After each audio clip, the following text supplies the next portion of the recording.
Let's first prepare our hearts before prayer by listening to God's word. Jesus said in Matthew 10:16, "I send you out as sheep among wolves." What a powerful reminder.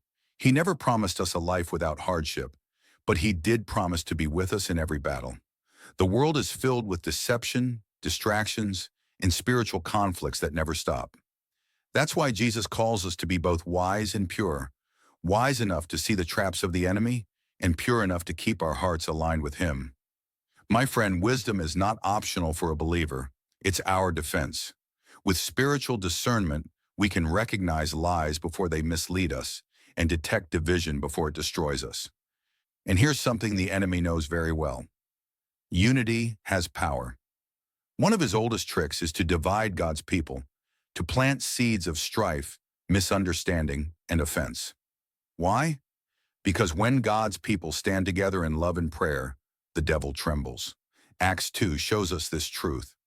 When the believers were united in one place, with one heart, the Holy Spirit descended like a mighty rushing wind. That wasn't by accident. Unity prepared the way for God's power to move.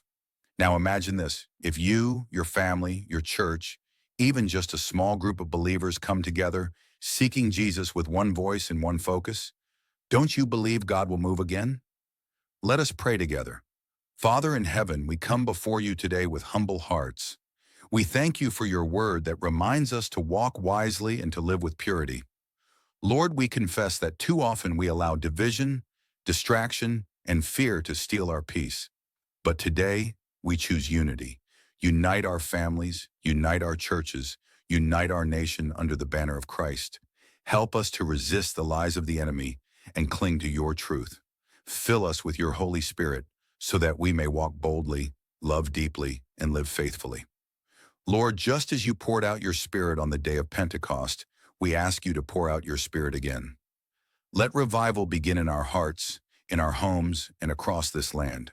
Heal our wounds, restore our unity, and let the name of Jesus be lifted high in America and across the world.